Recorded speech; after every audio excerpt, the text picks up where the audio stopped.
Bienvenidos de nuevo todos. Hoy tenemos una historia que los dejará cuestionando todo lo que pensaban saber sobre la fama, el poder y el precio del éxito. Imaginen tener una voz tan poderosa, tan electrizante, que pudiera dejar al público de rodillas. Una voz que no solo se escuchaba, sino que exigía atención, cambiando para siempre el curso de la música y el entretenimiento. Pero con tal grandeza, llegó un final trágico. Uno que sorprendió a todos y dejó una pregunta persistente. ¿Qué salió mal? Algunos dicen que fue un error imprudente, otros susurran que fue el resultado de un lado más oscuro de la fama. Y hay incluso un rumor que conecta su caída con una actuación inolvidable que salió terriblemente mal. Un momento que no solo le costó su carrera, sino que podría haber sellado su destino. ¿Intrigados?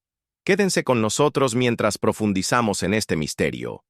Pero antes de hacerlo, asegúrense de darle like a este video y suscribirse para que no se pierdan los secretos que voy a revelar.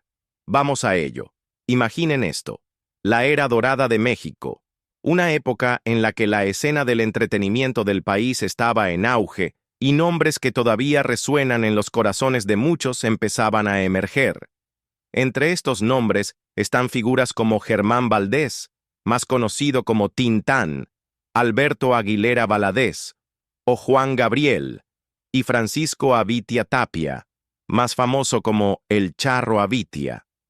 Aunque no todos estos artistas nacieron en Ciudad Juárez, esta ciudad se convirtió en el lugar donde muchos de ellos realmente se desarrollaron y dejaron su huella en la cultura mexicana.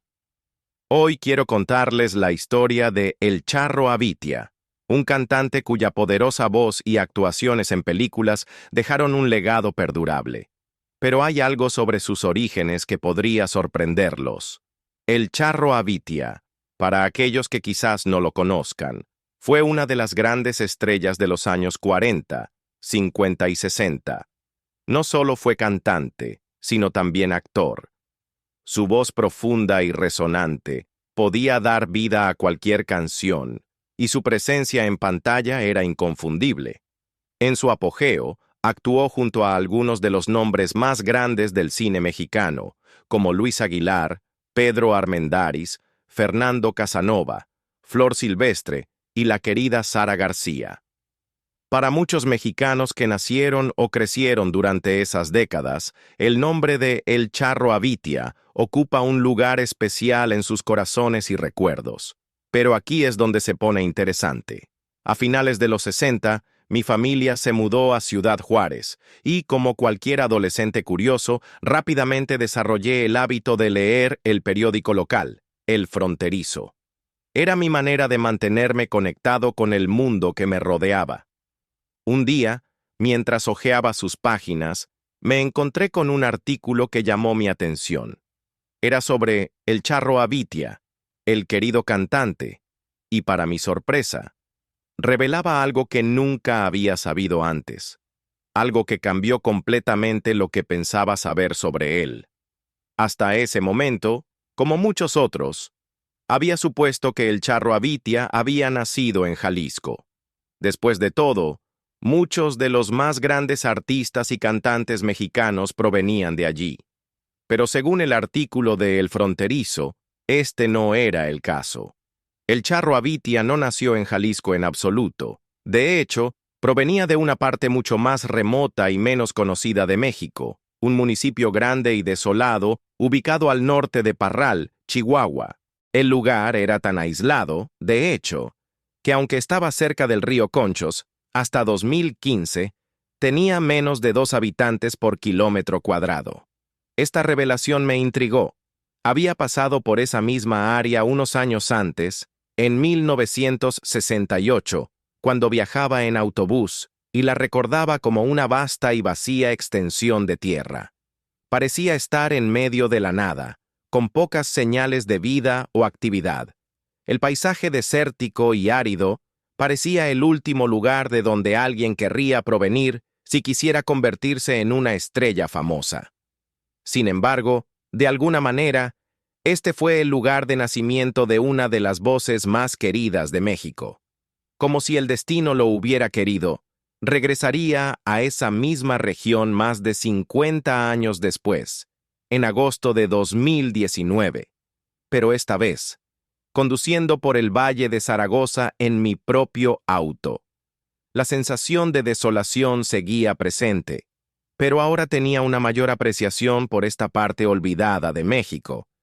Me di cuenta de que, a pesar de la población dispersa y el terreno accidentado, esta tierra había dado origen a alguien que dejaría una marca indeleble en la historia cultural del país.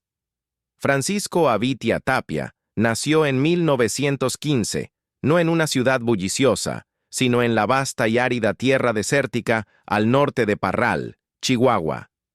Era un lugar de belleza austera, pero también de dificultades, donde el suelo se extendía interminablemente, sin tocarse por las manos de la civilización. Este era un paisaje que parecía inhóspito para cualquiera con sueños de fama. Pero Francisco, aunque nacido en este desierto, pronto se encontraría en un camino que lo llevaría mucho más allá de los tranquilos desiertos de Chihuahua. Cuando Francisco era solo un niño, alrededor de los 6 años, sus padres decidieron dejar su hogar en el desierto y mudarse a Ciudad Juárez, un lugar que se convertiría tanto en su hogar como en la ciudad donde su viaje como artista realmente comenzaría. Se establecieron en una pequeña y humilde casa cerca de Arroyo Colorado, una zona que, aunque todavía formaba parte de Ciudad Juárez, estaba lejos de ser glamorosa. Fue allí, en esa pequeña casa modesta, donde el amor de Francisco por la música creció, alimentado por una profunda sensación de necesidad y un talento musical natural que no podía ser ignorado. A los 9 o 10 años, Francisco comenzó a aventurarse en las calles de la ciudad, atraído por los ritmos que vivían dentro de él. Sus primeros pasos en el mundo de la música fueron humildes. No tenía un gran escenario ni un micrófono para amplificar su voz. Simplemente iba al corazón de la ciudad, donde cantaba por unas monedas. 5 centavos por canción era lo que cobraba, mientras recorría las calles del centro de la ciudad, dando lo poco que tenía para dar y compartiendo su amor por la música con la gente de Juárez. Esta exposición temprana a las calles de Juárez se convirtió en su campo de entrenamiento. El amor de Francisco por la música no era solo un pasatiempo, era una tabla de salvación. Cuando era niño, no era la fama ni la fortuna lo que lo impulsaba, era la necesidad de sobrevivir, de encontrar su lugar en el mundo y de expresar las emociones que se agitaban dentro de él. Lo que no sabía es que este simple comienzo, cantando por unas pocas monedas, marcaría el inicio de un viaje que lo llevaría a las alturas del entretenimiento mexicano. A medida que Francisco crecía, sus talentos continuaban desarrollándose. En su adolescencia, aprendió a tocar la guitarra, añadiendo otra capa a su habilidad musical. Cuando se convirtió en un joven adulto, ya era una figura habitual en los bares y restaurantes de Juárez, serenando a la gente a lo largo de las vibrantes calles de la Avenida Juárez y la calle Mariscal. Su voz profunda y resonante se hizo bien conocida entre los locales y comenzó a forjar un lugar para sí mismo en el paisaje musical de la ciudad. Pero los sueños de Francisco iban más allá de los bares locales. Quería más, y pronto, el destino le ofrecería la oportunidad de llevar su talento al siguiente nivel. Cuando tenía 19 o 20 años, Francisco recibió la oportunidad que había estado esperando. Le dieron la oportunidad de cantar en la primera estación de radio establecida en Ciudad Juárez. Este momento, como relata el periodista, fue el punto de inflexión de la carrera de Francisco.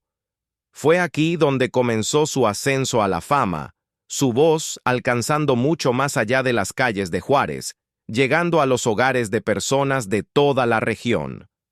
A partir de ese momento, Francisco Avitia Tapia ya no sería solo otro intérprete local, comenzaría a hacerse un nombre como el Charro Avitia, una voz que cautivaría los corazones de millones. El periodista que descubrió gran parte de la vida temprana de Francisco también compartió una memoria interesante. Recordó haber escuchado a Francisco cantar en un bar particular de la calle Vicente Guerrero, en Ciudad Juárez. En ese momento, este era un lugar lleno de energía y vida, pero cuando el periodista escribió sobre ello, el bar se había deteriorado, convirtiéndose en una sombra de lo que alguna vez fue. Estaba ubicado frente al Rondín, un patio cerca del antiguo edificio de aduanas, un lugar que muchos locales conocían bien. El bar en sí pudo haberse deteriorado con el tiempo, pero el recuerdo de la voz de Francisco, fuerte, clara y llena de vida, permaneció. La primera vez que escuché cantar a Charro Avitia, yo era solo un niño, de unos 4 o 5 años, y el lugar que llamaba hogar en ese entonces era un pequeño pueblo en la costa de Colima, llamado Cuyutlán, un pueblo como ningún otro. Cuyutlán era una aldea tranquila, productora de sal, donde la vida parecía fluir tan lentamente como las olas en su vasta playa. Las calles eran de arena, y las casas eran humildes. Algunas eran de madera, otras de palos, y la mayoría tenía techos hechos de hojas de palma o palapas. Las primeras casas se erguían altas sobre dunas que ofrecían una vista impresionante del mar, aquel mar donde las olas, que se extendían por millas, chocaban con un rugido ensordecedor contra la arena negra, creando una espuma que se extendía por la orilla como una manta. El pueblo era pequeño, tan pequeño que la calle principal solo medía unas 7 u 8 cuadras de largo, y sin embargo, esta calle era la arteria vital del pueblo, con casas, tiendas y negocios que estiraban sus techos con portales de azulejos sobre amplias aceras. Estos portales eran esenciales. Proporcionaban un escudo muy necesario contra el sol abrasador del mediodía y el calor opresivo que envolvía al pueblo. En esos días, la electricidad aún no había llegado a Cuyutlán. La gente vivía en un mundo iluminado por lámparas de queroseno y simples dispositivos de aceite que ayudaban a iluminar sus casas. Pero había un hombre de negocios industrioso en el pueblo que había logrado conseguir un gran motor diésel. Este motor servía para 2 propósitos. Alimentaba las máquinas que molían el nixtamal, el maíz que luego se convertía en masa para las tortillas que las mujeres del pueblo cocían en sus comales cada mañana. Pero igualmente importante, proporcionaba un destello de luz a algunas casas y pequeños hoteles del pueblo, iluminando la oscuridad de la noche. Era una época en la que los radios portátiles, alimentados por baterías, no existían en Cuyutlán.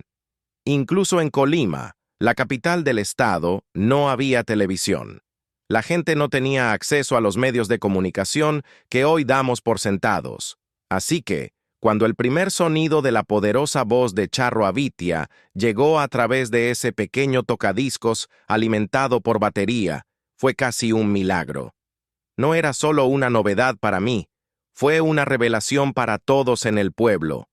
Comenzó con un chisporroteo, un leve ruido proveniente de un tocadiscos, uno que había sido traído al pueblo por Camacho, el hombre de negocios local que amaba tanto la música como hacer que las cosas sucedieran. El viejo tocadiscos, alimentado por una batería pesada, lentamente llenó el aire con sonido. Pero no era cualquier sonido. Era la profunda y resonante voz de El Charro Avitia, cantando con tanta emoción y poder que parecía que el mundo a nuestro alrededor se había detenido.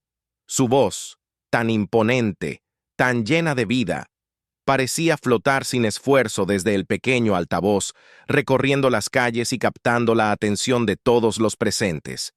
Ahora, esto no era solo música de fondo, era un momento de magia, ese tipo de sonido que hace que la gente se detenga en seco y escuche. Y así, la gente curiosa de Cuyutlán, jóvenes y mayores, se sintió atraída. Uno por uno, se agruparon frente a la tienda de Camacho, escuchando atentamente mientras la voz de Avitia recorría el pueblo. ¿Y qué cantaba esa voz? Era el corrido de Jesús García, una pieza musical que resonaría profundamente con cualquiera que hubiera vivido cerca de las vías del tren. Para aquellos que no han escuchado este corrido, Déjenme pintarles el cuadro. La canción comienza con las poderosas líneas.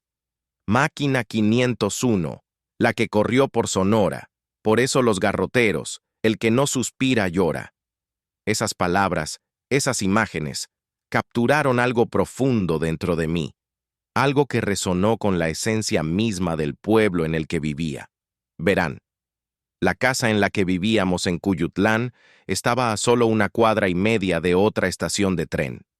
Así que, el sonido de los trenes, silbando a lo lejos, pasando por las tranquilas calles, era parte del tejido de la vida diaria.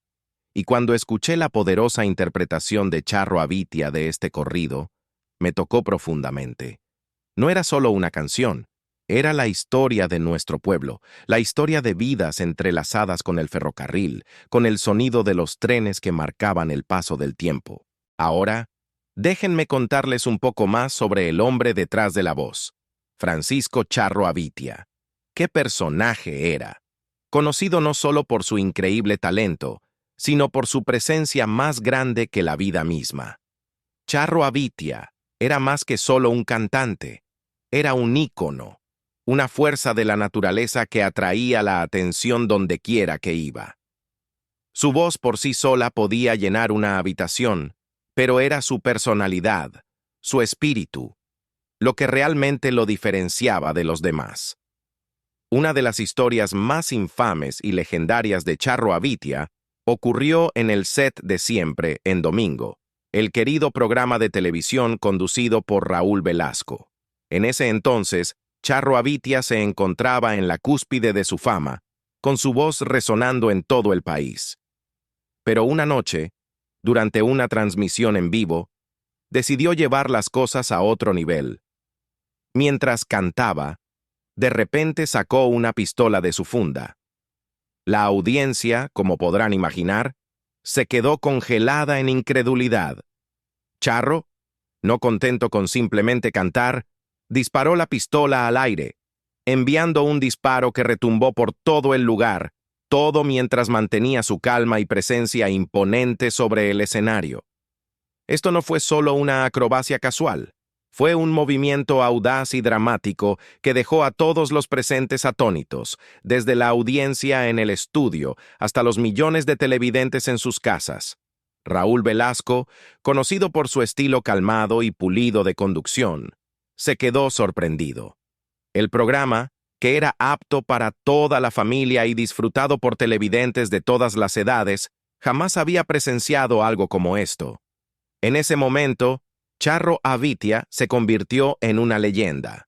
Pero, por supuesto, hubo consecuencias para tal acto audaz. Como era de esperar, los productores de Siempre en Domingo no estaban contentos. Charro Avitia fue prohibido de aparecer en el programa durante toda una temporada.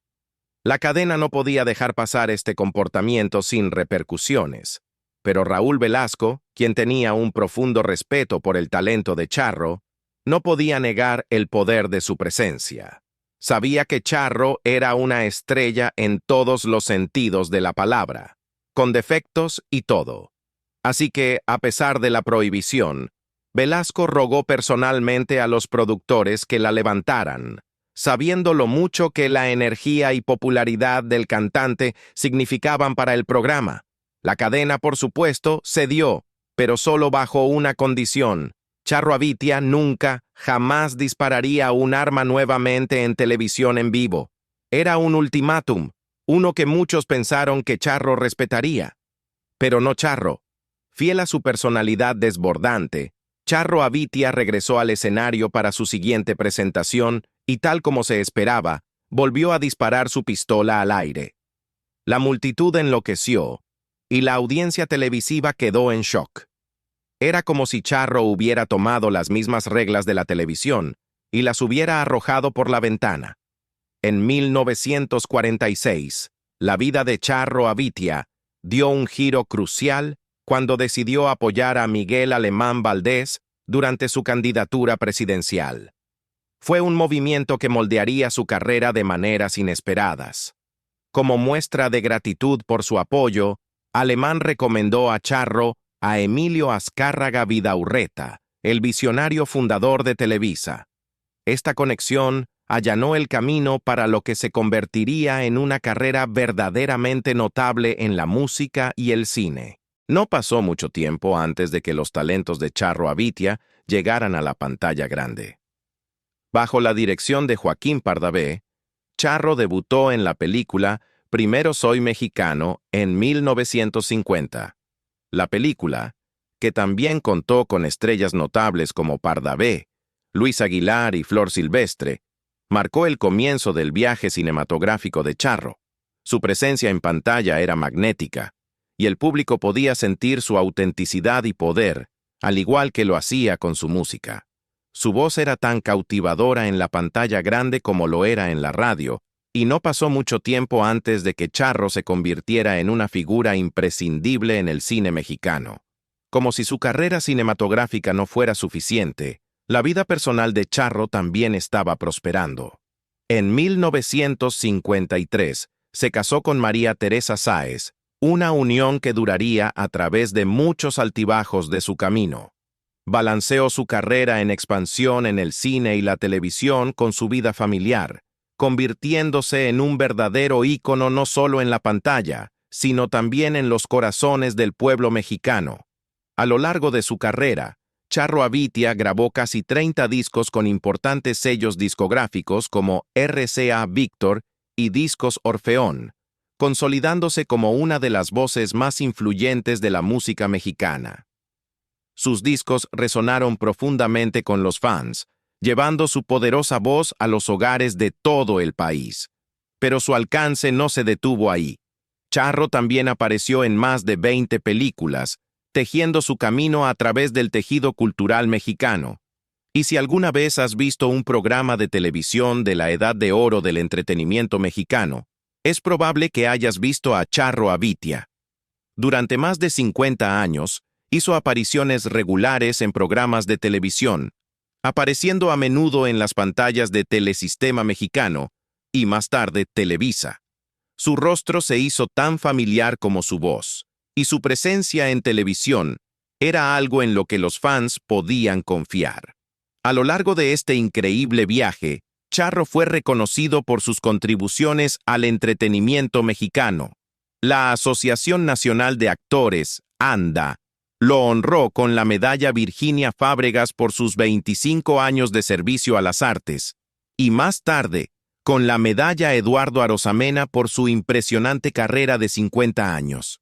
Estos premios hablaban volúmenes sobre el respeto que había ganado a lo largo de los años de sus compañeros y seguidores por igual. Tristemente, el 29 de junio de 1995, la voz de Charro Avitia cayó en silencio. Falleció en Ciudad de México a la edad de 80 años, después de sufrir un paro cardíaco. Su muerte fue una profunda pérdida para el mundo del entretenimiento. Sin embargo, su legado sigue vivo. El cuerpo de Charro fue sepultado en el Panteón Jardín de Ciudad de México, dentro del lote de la Asociación Nacional de Actores, un lugar de descanso final digno de un hombre que dio tanto al tejido cultural de su país. ¡Qué viaje tan salvaje!, ¿verdad? Desde una voz que podía cautivar a millones hasta una caída que nadie vio venir.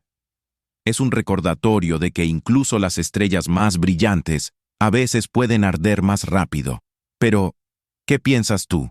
¿Fue un trágico error o había algo más bajo la superficie? Si disfrutaste esta historia, no olvides darle like y suscribirte.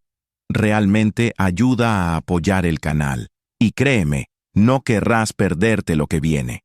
Deja tus pensamientos o teorías en los comentarios y me aseguraré de responder a algunas de las más intrigantes.